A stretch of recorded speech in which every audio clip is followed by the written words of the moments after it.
को योगी आदित्यनाथ आ रहे हैं मैं। और एक चुनाव बीतने के बाद उसके एकदम तुरंत बाद अगले चुनाव के लिए एक्टिव हो जाना अब तक बीजेपी के लिए कही ये बात जाती थी, लेकिन अब अखिलेश यादव भी उसी पैटर्न पर चलते हुए दिखाई दिए।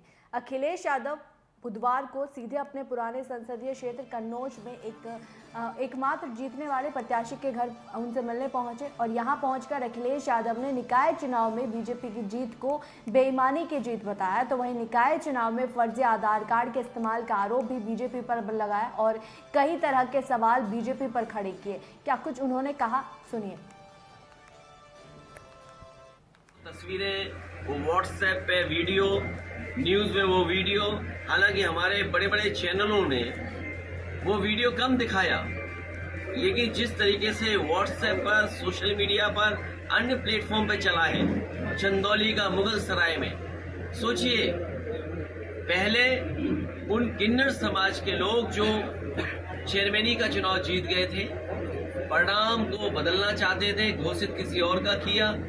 जब उन्होंने हाथ में लाठी ले ली और पुलिस को दौड़ाया, अधिकारियों को दौड़ाया, उसके बाद वहां का परिणाम फिर उनके पक्ष में आ गया। तो इसका मतलब तो यही हुआ कि इस लोकतंत्र में कुछ लोग लातों के भूत बातों से नहीं मानते। ये जो पुरानी कहावत है कि लातों के भूत बातों से नहीं मानते, शायद उन किन्नरों ने ये संदेश दिया है कि अगर लोकतंत्र में तुम बेईमानी करोगे तो तुम्हारे लिए चाहे हमें कपड़े उतारने पड़े, चाहे डंडा लेकर के तुम्हें दौड़ाना पड़े, लोकतंत्र बचाने के लिए वो सड़कों पर दौड़ेंगे।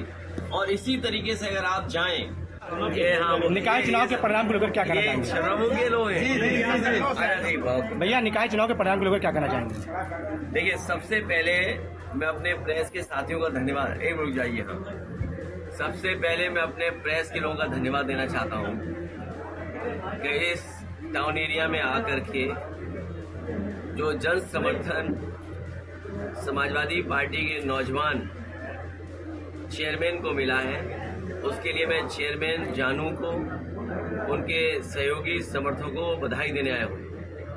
ये पहली बार चुनाव लड़े समाजवादी पार्टी से और पहली बार ही ऐतिहासिक जीत हासिल की, और तब जीत हासिल की है जब भारतीय जनता पार्टी ने पूरे कन्नौज में नंगा नाच किया।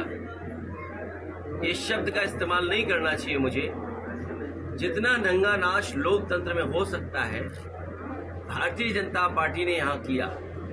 यहाँ पर लगातार अधिकारी, कुछ अधिकारी तो पक्ष में थे, लेकिन कुछ अधिकारी पूरी तरीके से भारतीय जनता पार्टी के इशारे पर काम कर रहे थे। और कभी ऐसा हो सकता है कि विपक्षी पार्टी के नौजवान नेता के साथ व्यवहार खराब हो, हमारी पार्टी का एक कार्यकर्ता के साथ व्यवहार, अपमानजनक व्यवहार हुआ, अपमानित किया गया उसको, और सरकार के इशारे पर, बीजेपी के इशारे पर जगह जगह फर्जी आधार कार्ड बने हुए थे।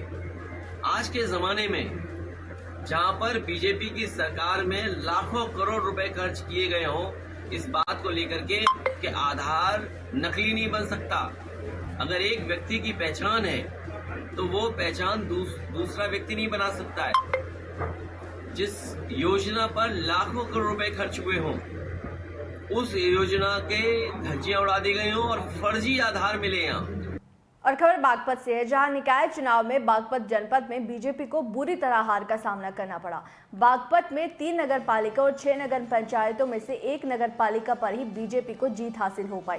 बागपत और बड़ौद नगर पालिका के अलावा रटोल, अमीरनगर सराय, टिटिरी, दोगट और छपरोली नगर पंचायत में बीजेपी को हार का मुंह देखना पड़ा। ये हाल तो तब है जबकि बीजेपी ने अपने मंत्री, सांसद और विधायकों को